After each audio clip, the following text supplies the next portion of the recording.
제3회 동탁은 온명원 모임에서 정원을 꾸짖고 이숙은 황금과 명주로 여포를 꼬이다.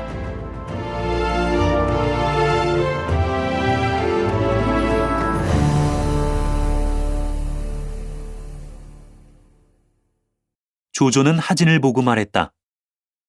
환관들의 화라는 예나 이제나 다 있는 것이지만 임금이 너무나 턱없이 이자들을 총애하며 권세를 빌려주셔서 그만 오늘날 이 지경까지 이루고 만 것입니다.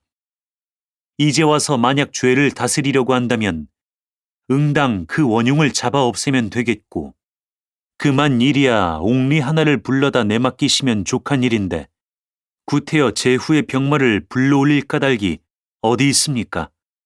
만약에 모조리 죽여버리려 들었다가는 반드시 일이 미연에 탄로나고 말 것이며 그렇게 되면 큰 낭패를 볼 것입니다. 하진은 도리어 역정을 냈다. 맹덕도 사심을 품고 있는가? 조조는 밖으로 물러나와 한탄했다. 하진이야말로 천하를 어지럽게 하는군. 하진은 가만히 칙사를 시켜서 비밀 조서를 가지고 밤도와 각친으로 내려가게 했다.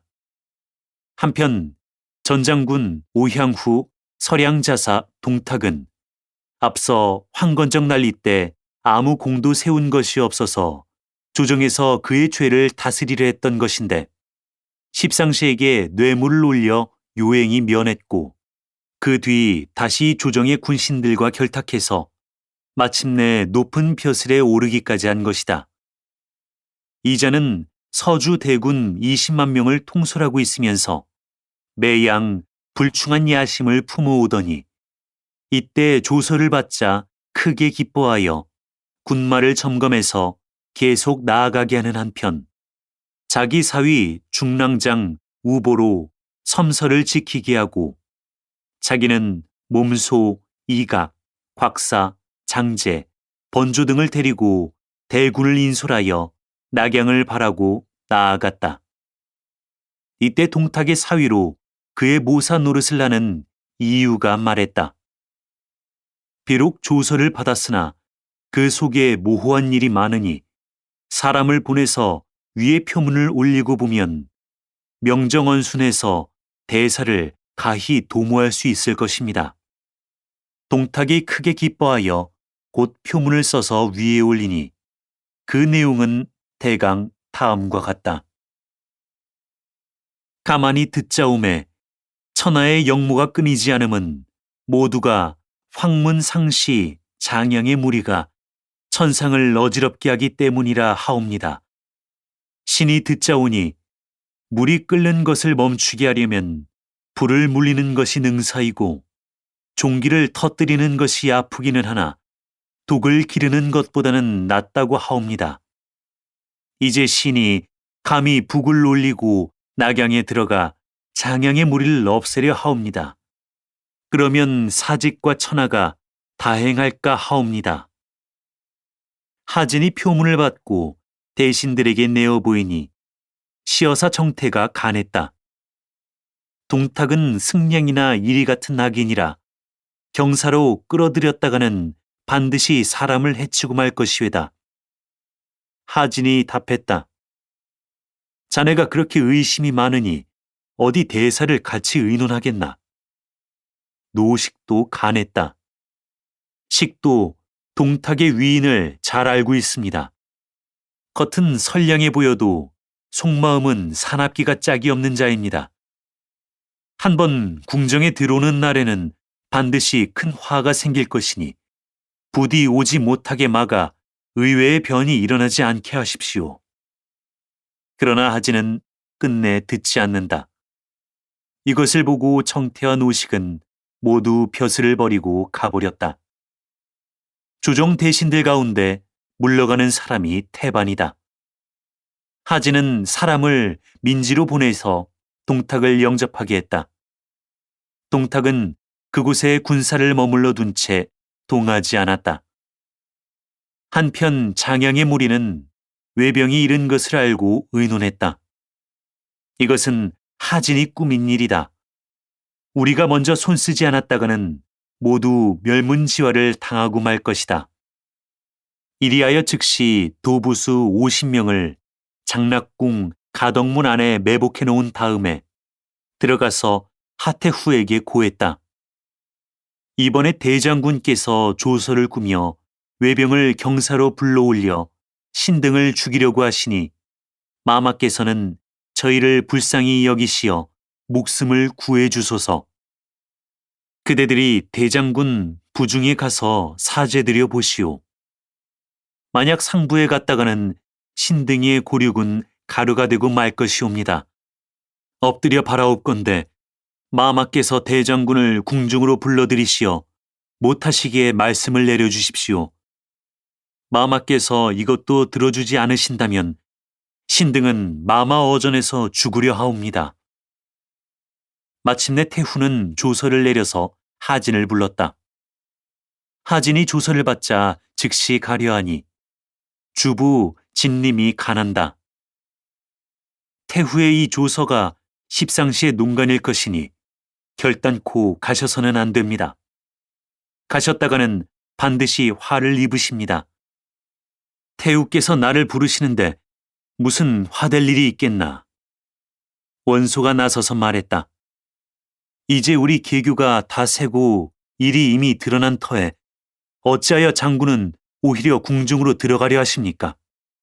조조가 또 먼저 십상시를 밖으로 불러내신 다음에 들어가십시오 라고 하자 하진은 도리어 냉소한다.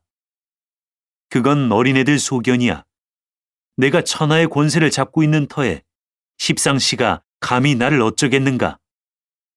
원소가 다시 말했다. 대감께서 기어이 들어가시겠다면 저희가 갑사를 거느리고 호위에서 만일을 대비토록 하겠습니다. 드디어 원소와 조조는 각기 장병 500을 선발해서 원소의 아우 원술에게 주고 통솔하게 하니 원술은 갑옷을 입고 투구를 쓰고 칼을 차고 나서서 갑사들을 청쇠문 밖에 배치해 놓았다. 원소가 조조와 함께 칼을 차고 하진을 호송하여 장락궁 앞까지 가니 내시가 나와서 태후의 의지를 전하되 태후께서 특히 대장군만 들어오게 하고 다른 사람은 함부로 들이지 말라고 하십니다. 라고 했다. 하여서 원소와 조조 이하로 다들 들어가지 못하고 궁문 밖에 그대로 남아있게 되었다. 하진은 의기양양해서 혼자 안으로 뚜벅뚜벅 걸어 들어갔다. 그러나 그가 막 가덕문을 들어서자 문득 장양과 단귀의 무리가 마주 나오더니 좌우로 그를 내어쌌다. 하진이 깜짝 놀라는데 장양이 목소리를 가다듬어 그를 꾸짖었다. 동태우께 대체 무슨 죄가 있다고 내가 함부로 짐사람이여. 국무 상사에 어찌 감히 병을 핑계하고 나오지도 않았더냐. 내가 본시 돼지 잡고 술 팔던 비천한 몸으로서 다 우리가 천자께 추천해서 연기하게 된 터에 그 은혜를 갚으려 하지 않고 도리어 우리를 해치려고만 든단 말이냐. 내 말이 우리가 모두 탁하다고 그러니 그럼 맑은 놈은 누구냐. 하진은 창왕망조에서 도망할 길을 찾았다. 그러나 국문들은 다 닫혀 있었다. 이때 매복했던 도부수들이 일제히 달려들어 하진의 몸을 두둥강내고 말았다. 후세 사람이 이를 탄식하여 지은 시가 있다. 한실이 기울어져 천수가 다할제 꾀없는 하진이 삼공이 되었단 말인가. 충신의 가나는 말 들을 줄은 몰랐으니 궁중에서 칼 맞는 일 어찌 면하리.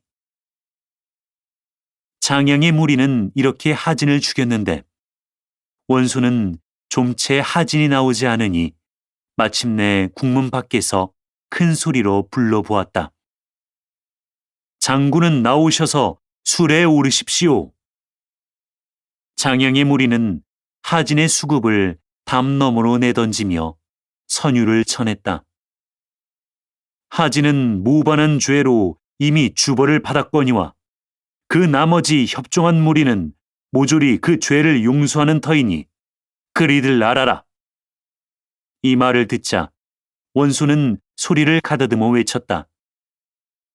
환관의 무리가 대신을 모살했으니 악당을 배려는 사람은 모두 나와서 싸움을 도우라. 하진의 수하장수 오광이 먼저 청쇠문 밖에 불을 질렀다. 원술은 군사를 거느리고 궁정 안으로 돌입해서 내시들을 노소막론하고 닥치는 대로 잡아 죽였다. 원수와 조조도 국문을 깨뜨리고 안으로 들어갔다. 조충, 정광, 하운, 곽승 네 사람이 이리저리 쫓기다가 필경은 취하루 앞에서 난도질을 당해 죽었다. 궁중에 화염이 충천한다. 장양, 단규, 조절, 후람 네 사람이 태후와 황제와 진류왕을 겁박해가지고 궁중으로부터 뒷길로 해서 북궁으로 달아나려 들었다. 이때 노식이 벼슬은 버렸으나 아직 서울을 떠나지 않고 있었는데 궁중에 사변이 일어난 것을 보고 갑옷을 입고 창을 들고 전각 아래 서 있다가 문득 단규가 하태우를 겁박해가지고 나오는 것을 멀리서 바라보고 단규 역정놈이 어찌 감히 태후를 겁박하느냐 하고 큰 소리로 외치니 단규가 놀라서 몸을 돌려 달아났다. 태우는 곧 창문으로 뛰어나와 노식의 손에 구호를 받았다.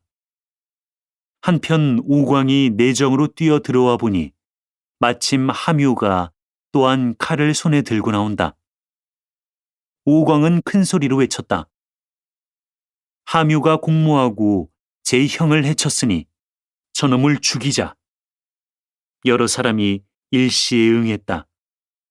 형을 모해한 도적놈을 죽입시다.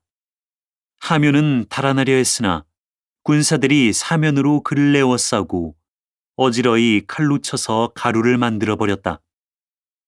원소는 다시 군사들을 풀어서 십상시의 가족들을 노소 가리지 않고 모조리 잡아 죽이게 했다.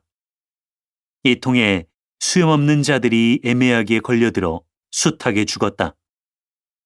조조는 한편으로 궁중에 불을 끄게 하며 하태우에게 임시로 대사를 맡도록 청하고 또 군사를 보내서 장양의 무리를 잡게 하며 어린 황제의 거처를 알아보게 했다. 한편 장양과 단규는 어린 황제와 진류왕을 위협해 끌고서 연기를 무릅쓰고 불석을 뚫고 나가 밤도와 북망산으로 달아나는데 이경쯤에서 뒤에서 함성이 크게 일어나더니 인마가 급히 쫓아오며 앞장선 하남 중부의 연리 민공이 역정놈은 도망하려 마라 하고 큰 소리로 외친다. 장양은 사세가 급한 것을 보고 마침내 강물에 몸을 던져 죽어버렸다. 이때 어린 황제와 진류왕은 허실을 몰라서 소리도 감히 치지 못하고 강가 풀숲에가 엎드려 있었다. 그래서 군사들은 사면으로 흩어져서 찾아다녔으나 황제가 있는 곳을 몰랐던 것이다. 황제와 왕은 사경이 되도록 그대로 엎드려 있었는데 이슬이 내리고 배가 고파 서로 부둥켜 안고 울었다. 그러나 누가 혹시 들을까 겁나서 풀숲에 잔뜩 몸을 웅크리고 소리도 크게 내지 못했다. 그러다가 진류왕이 이곳은 오래 머물러 있을 때가 못 되오니 나가서 살 길을 찾아보기로 하시지요 하고 말하여 두 사람은 옷깃을 서로 붙잡아 매고 언덕으로 기어 올라갔다. 사면이 가시덤불이요 캄캄하여 길은 보이지 않았다. 어떻게 하면 좋을지 모를 때 문득 난데없는 개똥벌레가 수천 마리나 떼를 지어와서 환하게 비춰주는데 꼭 황제 앞으로만 빙빙 돌며 날아다니는 것이었다. 이것은 하늘이 우리 형제를 도와주시는 게입니다. 진류왕이 말하고 둘이 함께 반딧불이를 따라서 가노라니 차츰차츰 길이 보였다. 그대로 걸어가는데 오경이 되니 이제는 다리가 아파서 더 못 걷겠다. 산 언덕 아래 풀더미가 있는 것을 보고 황제와 왕은 그 곁으로 가서 몸을 뉘었다. 이 풀더미 쌓인 맞은편에 장원이 하나 있는데 그 집 주인이 이날 밤에 꿈을 꾸니 붉은 해 둘이 집 뒤에 와 떨어진다. 놀랍게어 옷을 떨쳐 입고 밖으로 나가 사면을 두루 살펴보노라니까 장원 뒤 풀더미 위로부터 붉은 빛이 뻗쳐나와 하늘을 찌른다. 황망히 가보니 웬 아이 둘이 풀더미 곁에 누워있는 것이었다. 장원 주인이 물었다. 두 소녀는 네 집 자제들인고? 황제는 감히 대답을 못하는데 진류왕이 황제를 가리켰다. 이분은 금상폐하신데 십상시의 난리를 만나 예까지 피난을 나오셨고 나는 아우인 진류왕이요. 장원주인은 소스라치게 놀라 재배하고 말했다. 신은 선조 때의 사도 최열의 아우 최이온데 십상시가 관직을 팔며 어진 이들을 괴롭히는 것을 보고 이곳에 숨어 사는 터이옵니다. 그는 곧 황제를 장원 안으로 맞아들이고 주식을 차려서 지성으로 대접했다. 한편 민공은 단귀의 뒤를 쫓아가서 붙잡아가지고 물었다. 천자께서 어디 계시냐? 도중에 잃어버려 어디로 가신지를 모릅니다. 민공은 단귀의 목을 베어 수급을 말목에 달아맨 다음 군사를 풀어 사면으로 찾아보게 하고 자기도 말을 타고 황제를 찾으러 나섰다. 한창 길을 따라 나가던 중에 우연히 최이의 장원 앞에 이르렀는데 최이가 말목에 달아맨 수급을 보고 물어서 민공이 자세히 이야기했더니 최이가 민공을 끌고 들어가서 황제를 뵙게 한다. 임금과 신하는 서로 보고 통곡했다. 이윽고 민공이 아뢰었다. 나라에 하루도 임금이 안 계셔서는 안 되는 법이오니 폐하께서는 곧 서울로 돌아가시도록 하옵소서. 이때 최이의 장상에는 빼빼 마른 말 한 필이 있을 뿐이어서 거기에나마 안장을 지워서 황제를 타게 하고 민공과 진류왕은 말 한 필을 같이 타고서 장원을 떠났는데 삼리를 못 가서 사도인 왕윤, 태위 양표, 좌군교위 순우경, 우군교위 조맹, 후군교위 포신, 중군교위 원소의 일행 수백 인마가 오는 것과 서로 만났다. 군신이 모두 울고 먼저 사람을 시켜서 단귀의 수급을 가지고 경사로 가서 호령하게 한 다음 좋은 말 두 필을 골라내어 황제와 진류왕을 태웠다. 일행은 황제를 옹이하고 경사로 향하여 돌아갔다.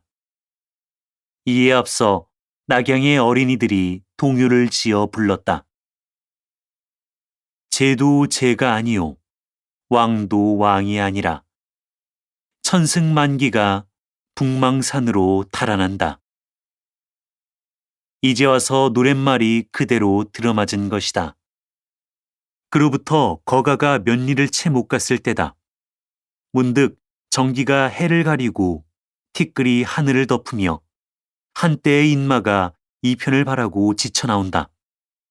백관들이 다 낯빛이 변하고 황제 또한 크게 놀랄 때 원소가 말을 달려 앞으로 나가며 소리쳐 물었다. 누구냐? 그러자 저편 수기 아래로부터 한 장수가 말을 채쳐나오며 소리를 가다듬고 되묻는 것이다. 천자가 어디 계시냐? 천자는 몸이 떨려 말을 못하는데 이때 진류왕이 말을 앞으로 내세우고 꾸짖었다. 오는 자가 누군가? 서량자사 동탁이옵니다. 그대는 거가를 호위하러 왔느냐? 아니면 거가를 겁박하러 왔느냐?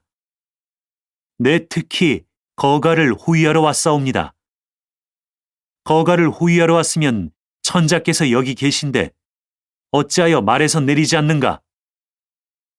그제야 동탁이 크게 놀라 황망히 말에서 뛰어내려 길가에 가 배복한다. 진리왕이 곧 좋은 말로 동탁을 어루만져 위로하는데 처음부터 끝까지 한마디도 실수가 없었다. 동탁은 속으로 못내 기이하게 여겨 이때 이미 폐립할 뜻을 품게 되었다. 이날 황궁하여 점검해 보니 전국 옥새가 간 곳이 없었다. 동탁은 군사를 성 밖에 둔쳐놓고 매일 철갑마군을 거느리고 성내로 들어와서 거리로 횡행했다. 백성들이 불안해서 어찌할 줄을 몰라 했다. 거기다 동탁은 궁중에 드나들 때도 털끝만치도 기탄하는 바가 없었다. 후군교의 포씨는 원소를 찾아와 보고 동탁이 딴 마음을 품고 있는 것이 분명하니 속히 없애버리도록 합시다 라고 했으나 원소는 머리를 가로젓는다. 조정이 이에 새로 정해졌는데 경솔히 행동하는 것은 옳지 않으리라 보오. 포씨는 왕윤에게 가서 또 이 말을 해보았다. 왕윤 역시 서서히 의논해 보기로 합시다 라고 하므로 포씨는 마침내 자기 수하의 군사들을 거느리고 태산으로 가버리고 말았다. 동탁은 하진 형제의 수하 군사들을 모조리 장악해버린 다음에 가만히 이유를 보고 물었다.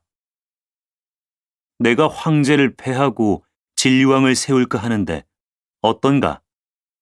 지금 조정의 일을 주관하는 이가 없으니까 이때를 타서 일을 결행해야지.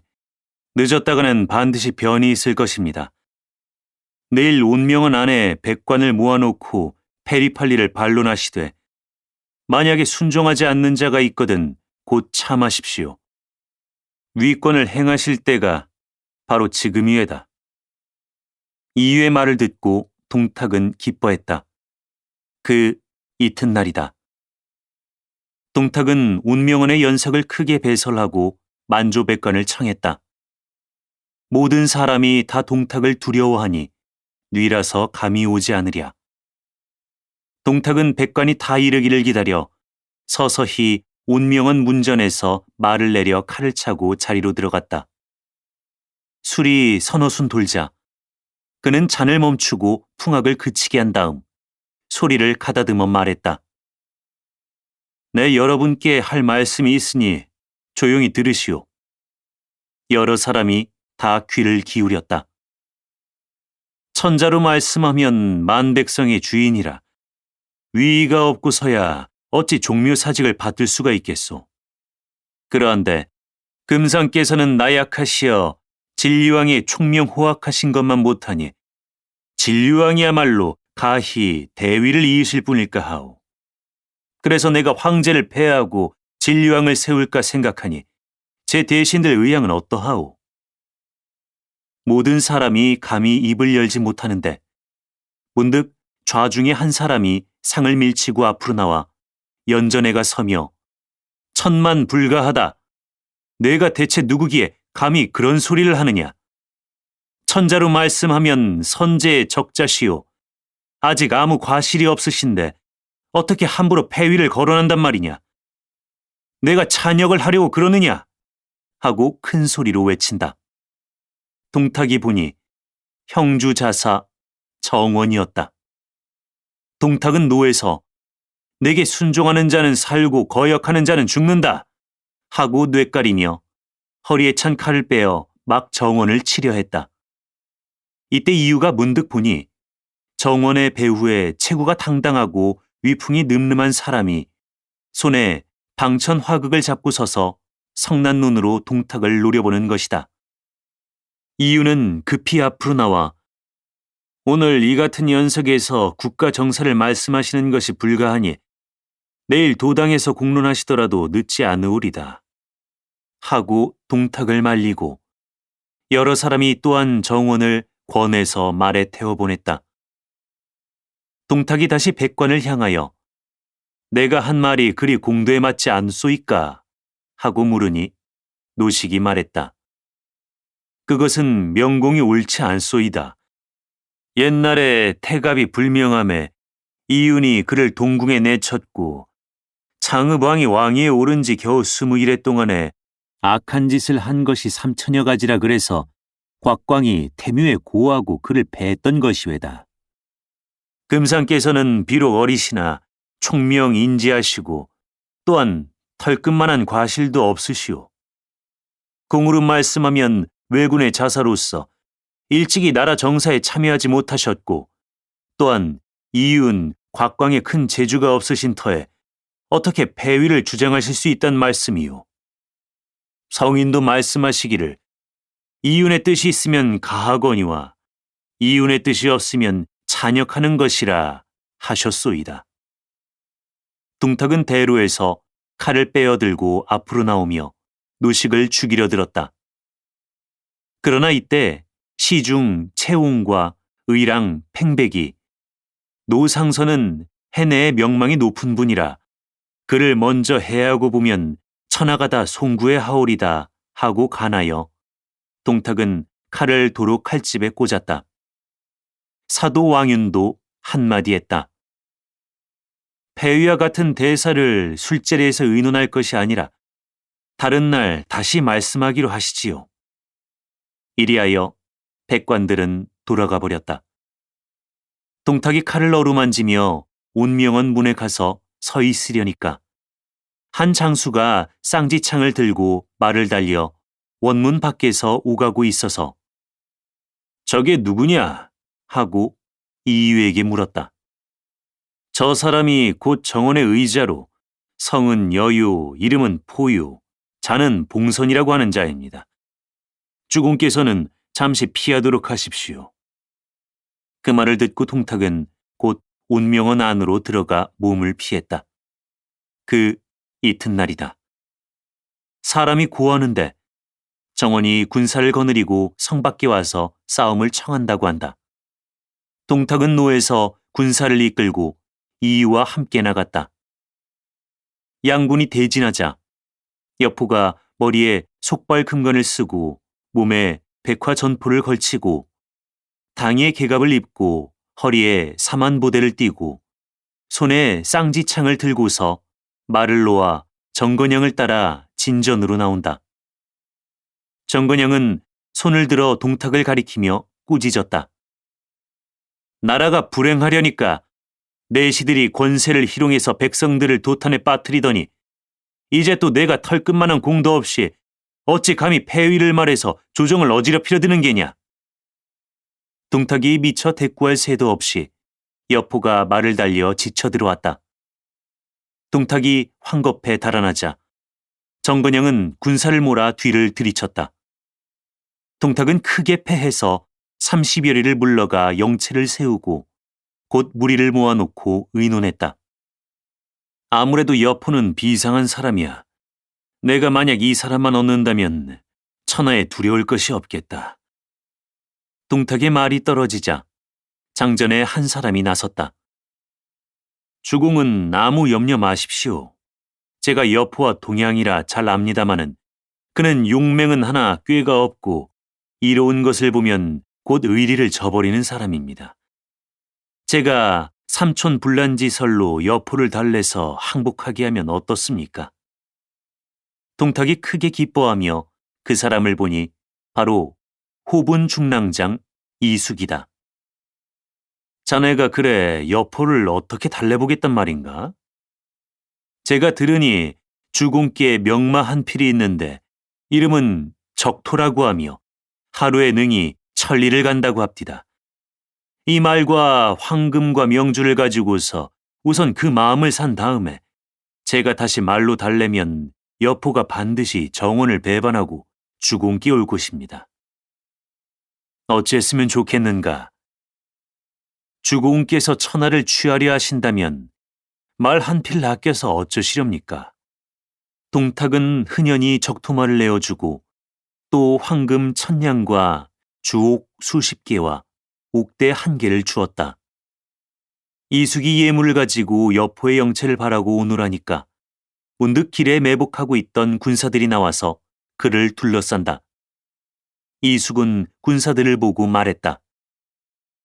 내 빨리 가서 여장군께 옛 친구 한 분이 찾아오셨다고 여쭈어라. 군사가 들어가서 그대로 고하자 여포가 곧 안으로 불러들인다.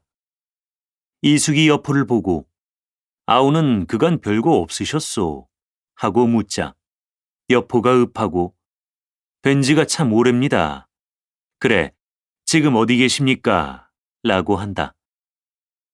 나는 지금 호분 중랑장의 직함을 띠고 있거니와 이번에 아우님이 나라를 바로잡으려고 한다는 말을 듣고 너무나 마음에 고마워서 말 한 필을 가지고 온 길이오. 이 말이 하루에 천리를 가고 물을 건너며 산으로 오르기를 바로 평지 밟듯하니 이름은 적토마라. 내가 특별히 아우에게 드려 장한 위세를 돕자는 걸세.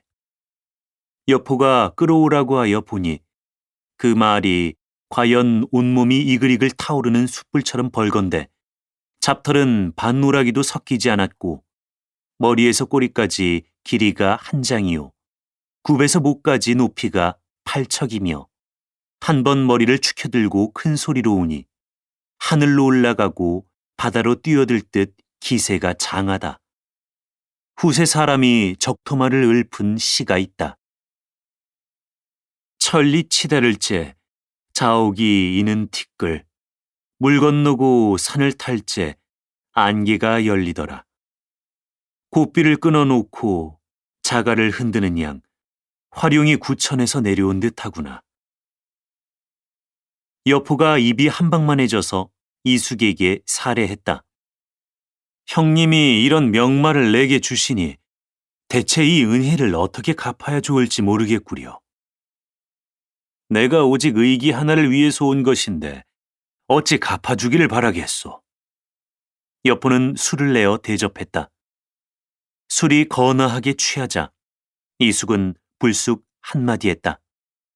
내가 아우님하고는 오랜만에 만나네만 춘부장 어른과는 늘 만나 뵙지. 형님 술이 취했구려. 선친께서 세상을 버리신 게 언제라고 형님이 만나 뵙는다고 그러우. 허허, 아니야. 나는 정자사를 두고 한 말이야. 여포는 은근히 마음에 송구해하며 뇌까린다. 내가 정건양에게 몸을 기탁하고 있는 것이 실상 부득이한 사정이 있어서요. 나우님이 하늘을 떠받고 바다를 멍에 메울 재주를 가지고 있으니 세상에서 누군들 공경하지 않겠나.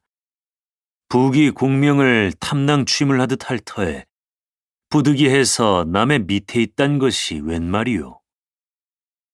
내가 주인을 못 만나서 그렇습니다. 옛날에도 야근 새는 나무를 가려서 보금자리를 치고 어진 신하는 주인을 가려서 섬긴다 하지 않았나. 사람이 기회를 빨리 보지 못하면 후회도 소용없느니. 형님은 조정에 계시니 잘 아실 터인데 대체 누구를 당세의 영웅이라고 보시오. 내가 여러 사람을 다 보아도 동탁만한 이가 없네. 동탁은 어진 이를 공경하며 선비들을 예로서 대접하고 또한 상벌이 분명하니 필경 큰 일을 할 걸세. 내가 그분을 따르려 해도 연출이 없으니 어찌하오. 이 말이 떨어지자 이숙은 아무 말 않고 황금명주와 옥대를 갖다 여포 앞에 쭉 벌려놓았다. 이게 대체 웬거요? 이숙은 좌우를 소리쳐 물리치고 여포에게 말했다. 이것들이 다 동궁께서 전부터 아우님의 재주를 깊이 흠모하시고 나더러 갖다 전하라고 하셔서 갖고 온 거라네. 아까 그 적토마도 역시 동궁께서 보내신 거야. 동궁께서 나를 이처럼 사랑해 주시니 대체 이 은혜를 어떻게 갚아야 옳소? 나처럼 아무 재주 없는 사람도 오히려 후분 중랑장을 하고 있네.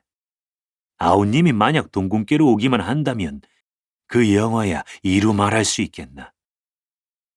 그렇지만 내가 지금 티끌만한 공도 없으니 진연하는 얘를 무엇으로 한단 말이오. 공이야 손 한 번 뒤집는 사이에 세울 수 있지만 아우님이 잘하려 들지 않을 뿐이지.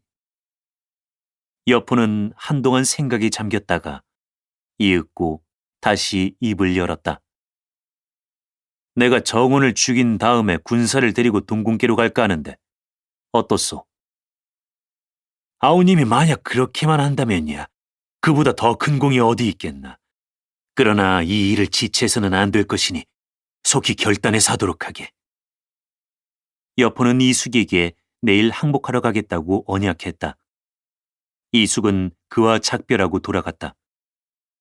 이날 밤 이경쯤에서 여포는 손에 칼을 들고 바로 정원의 장중으로 들어갔다. 정원은 마침 촛불을 밝혀놓고 책을 읽고 있었는데 여포가 들어오는 것을 보고 우리 아들이 밤에 웬일이냐? 라며 한마디 묻는 것을 여포가 대뜸 호령한다.